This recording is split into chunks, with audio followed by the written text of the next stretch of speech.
This farmer helps us out massively by leaving a small list of all the cows that we need to do when we're here and any problems that they have. And the next cow is on that list.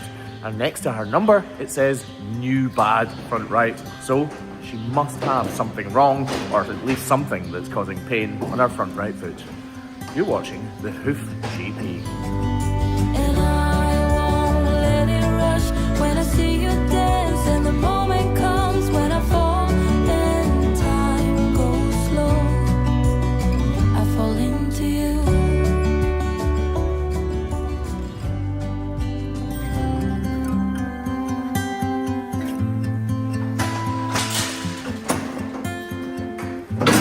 So obviously it's her front right foot that has the problem, but that doesn't mean we're not going to trim her other 3 feet to make sure that they are in tip-top condition too. When a cow's got a problem on one foot, it stands to reason that she's going to use the rest of her feet just that little bit more to take the pain away from that problem.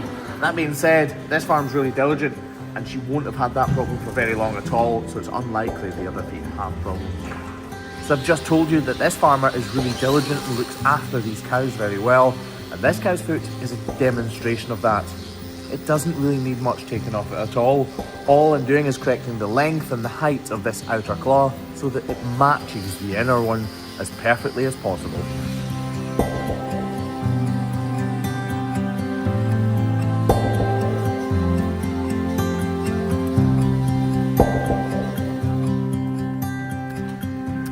That is actually a great demonstration. This is going to sound like I'm blowing my own smoke, but it's a good demonstration of what a routine trim is. We've not reduced any of the height from this inside claw. All we've done is basically use that as a model claw. So this claw is pretty much perfect. We've modelled it out obviously, but apart from that, the length and the height were perfect. So all we've done is make this match that. We call this hoof trimming, but if you'd gone back a few years, so when my stepfather, Davey, who trimmed cow's feet for 27 years, trimmed cow's feet, he would have called it hoof pairing because he wanted to make it a pair of feet, a pair that matched each other. And that way the weight is spread evenly across the entire surface of the foot. Lovely. And while I'm doing that, the cows in the background are causing havoc and we need them back at the feed fence as promptly as possible. So Craigie boy is doing that while I trim this foot.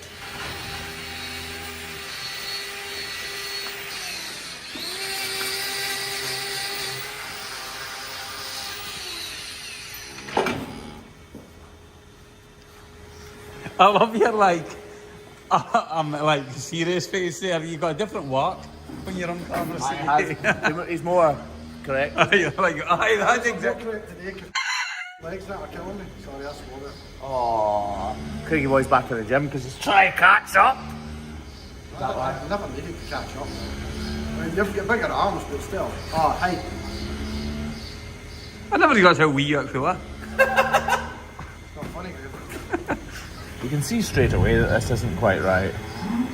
I'm not sure where the problem is. It could be here or it could be here. I think it's most likely here because on the front feet, it's usually the inner claw, sorry, that has the problem.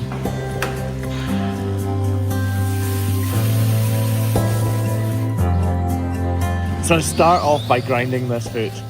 The outer claw is slightly too high and slightly too long, so I reduce the size of the toe area on that before replicating it on the inner claw. Both of these claws are actually completely too high, even in the heel areas. So throughout this grinding process, I reduce them entirely, back to around 48 or 50 degrees. And once I've done all of that, I can get on with the trimming process using the knife. So we do need to model this part out. Turns out this hoof is not problematic. It is the inner one that has the problem, which is what we thought was slightly more likely. It could have been this one, but we thought it was slightly more likely that it was this one. And we can see that problem emerging in the typical sole ulcer site, which is what we call this area here. It's good when you find something as obvious as this.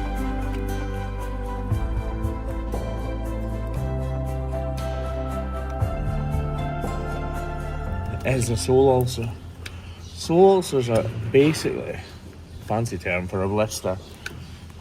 They come about through too much weight being put through the bone that's up inside this foot, and it bashes down on the corium. The corium is the part that grows the hoof horn inside the foot, and eventually it bruises, and that bruise turns into a blister. Much like if you bash the palm of your hand off some concrete repeatedly for a few hours, you too would blister, and it would really hurt. It's just exactly the same. Try going up and round. She's mooing in the background merrily. Can I get a block ready, please, Craig?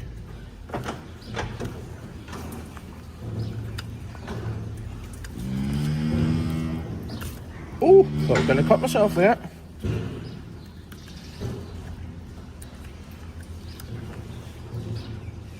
Just keeps going. Sometimes when you treat problems like this, they only just scratch the surface and seem to disappear. And other times, they just seem to keep on going.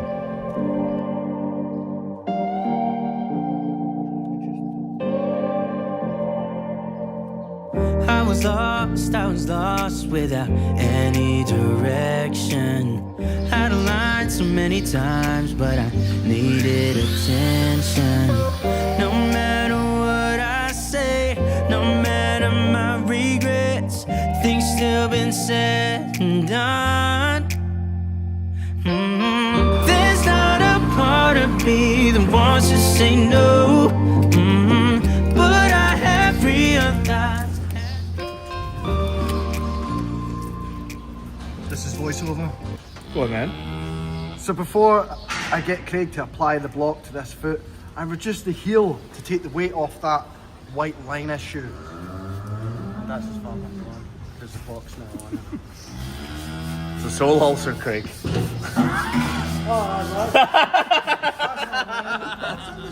You were in the zone. It's looking pretty good, actually, isn't it? Look at that. Just this pretty much done, to be honest. I don't think we'll get it any better than that. We'll just take out this little bit here. You can see it's really turning in.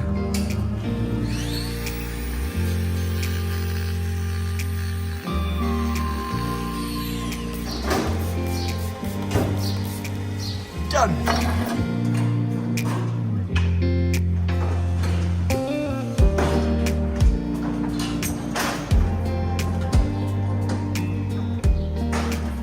Now, as this cow walks out of the crush, just remember back to our little note. It said new bad, and now appreciate how well this cow is walking. All thanks to a little wooden block. Thanks for watching, folks. Bye bye.